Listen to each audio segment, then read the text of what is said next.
সরকারি সংস্কারের নামে একটা খেলা খেলতেছে।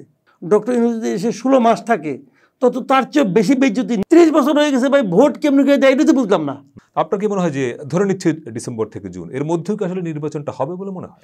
আমি একটা কথা সিম্পল বলি আপনাকে, সেটা হলো যে যদি নির্বাচন হয়, নির্বাচনে মেইন স্টেক হোল্ডার কারা বলেন আপনি? প্রথমে আসবে রাজনৈতিক দলগুলো, এবং রাজনৈতিক দলের মধ্যে প্রথমে আসবে কার নাম? বিএনপি। বিএনপি আজকের থেকে আরো 6 মাস আগের থেকে অথবা 3 মাস আগের থেকে কি বলতেছে যে একটা রোড ম্যাপ দেন। এটা তো দাবিটা। রোড ম্যাপ জিনিসটা কি?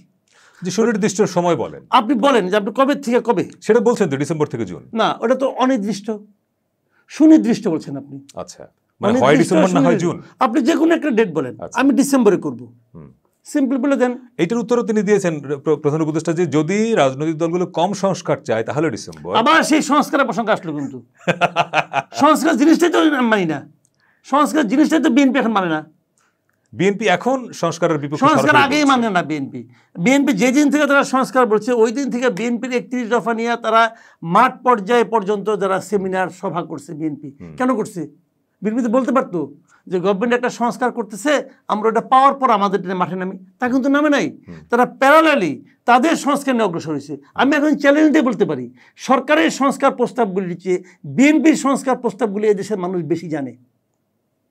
সরকারি সংস্কারের নামে একটা খেলা খেলতেছে। আগে যেরকম গভর্নমেন্ট বলতো না, কিছু বললেই বলতো উন্নয়ন করতেছি, আর এই গভর্নমেন্ট কিছু বললেই বলে সংস্কার করতেছি। বাংলাদেশের মানুষের কাছে এই মুহূর্তে আমি মনে করি উন্নয়ন এবং সংস্কার সমার্থক হয়ে গেছে। তারা সংস্কারে একটা ধোয়া তুলা, একটা মূলা ঝুলাইয়া এটাকে যতদূর নেওয়া যায় কতদূর নিতে পারবে, যতদূর নেওয়া যায়, যতদিন মধ্যে মানুষের পিঠটা আনা দিবে ততদিন মধ্যে নিবে। বাংলাদেশের মানুষ দেখে নাই। কিন্তু আমরা যেটা বুঝি ডক্টর ইউনূস কি খুশি হবে? আমি একটা কথা বলে শেষ করি আপনাকে, শোনেন। শেখ হাসিনা এই দায়িত্ব নেওয়ার পরের থেকে 2009 সালে দায়িত্ব নিল, তো দায়িত্ব নেওয়ার পরের দিন থেকে তার জীবনে একমাত্র লক্ষ্য ছিল ডক্টর ইউনূসকে বেইজ্জতি করবে। একমাত্র লক্ষ্য ছিল মানুষের কাছে ডক্টর ইউনূসকে বেইজ্জতি করবে। সে এই 16 বছরে ডক্টর ইউনূসকে যতটুকু বেইজ্জতি উনি না করতে পারছেন, ডক্টর ইউনূস যদি এসে 16 মাস থাকে তত তার চেয়ে বেশি বেইজ্জতি নিজেকে করবে দেশের মানুষের কাছে।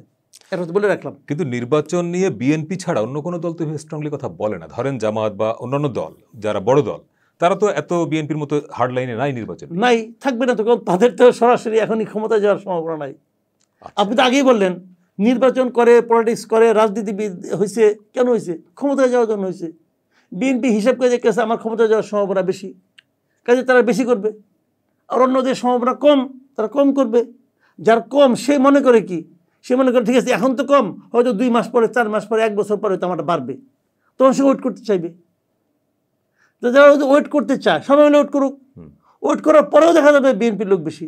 সেই বিএনপি একা সব দলের বিরুদ্ধে, সরকারের বিরুদ্ধে গিয়ে সময় মতো নির্বাচন যাচ্ছে না। বিএনপি ইলেকশন চায়, এবং ইলেকশন চায় না কারা? বাংলাদেশে অনেক মানুষ। আচ্ছা বলেন তো আপনি, ইলেকশন হলে কি ইলেকশন হওয়ার পরের দিন আমি যেদিন ভোট দিই তারপরের দিন কি আমার বাসায় পোলাও কোরমা যে হাজির হয়? না, হয় না। আবার এখন যেরকম দেশ চলছে তার চেয়ে বেটার চলবে, তার তো কোনো গ্যারান্টি নাই। তারপরে মানুষ কি বলে বলেন তো? আপনি ইয়াং জেনারেশন আগেরটাই ভালো ছিল না, আপনি ইয়াং জেনারেশনকে জিজ্ঞেস করেন যে ভোট তো দিলাম। আচ্ছা, তারা ভোট দিতে চায়। আচ্ছা, এদেশের মানুষের একটা বড় আকাঙ্ক্ষা। 30 বছর হয়ে গেছে ভাই, ভোট কেমনি করে দেয় এটা তো বুঝলাম না।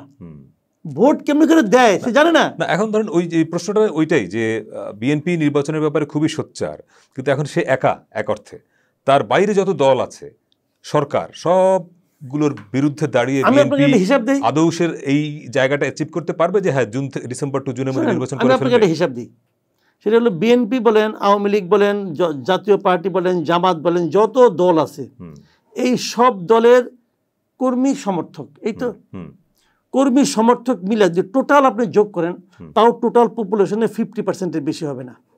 বাকি 50% কোনো দল করে না। বাকি 50% কোনো দল করে না।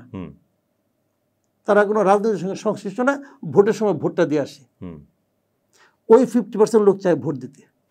আচ্ছা, সেই 50% লোক বিএনপির সঙ্গে আন্দোলনে নেমে যাবে রাস্তায়? কে? ওরা আন্দোলনে নামবে না, আন্দোলন যখন বড় হবে তখন নামবে। আচ্ছা, ছোট অবস্থায় নামবে না। সেটা আপনার এই যে মানুষগুলো হাসিনার বিরুদ্ধে নাম ছিল, এদের মধ্যে যারা মাঠে নাম ছিল, এদের মধ্যে একটা বড় অংশ আছে জীবনে কোনোদিন রাস্তা নামে না, কিন্তু ওই সময় নামছে। যখন দেখছে যে আমার ঘরের, আমি যখন সে সরাসরি আগুনের তাপটা তার গায়ে লাগছে, তখন মাঠে নামছে। আমার প্রতিবেশী একটা ছেলে গুলি খেয়ে আসছে, তখন তার মধ্যে একটা ক্রোধ জন্ম, তখন সে মাঠে নামছে। ওটা কিন্তু ধীরে ধীরে ধীরে ধীরে তার মানে একদম এক কথা যদি আপনি বলেন যে ডিসেম্বর থেকে জুন এই সময়ের মধ্যে নির্বাচনটা হচ্ছে কি হচ্ছে না, আপনার কি মনে হয়? আমার মনে হয় নির্বাচনটা ডিসেম্বরে হওয়া উচিত এবং গভর্নমেন্ট নির্বাচন দিবে, চাপে পড়ে দিবে, ডিসেম্বরেই ডিসেম্বরে দিবে। আচ্ছা।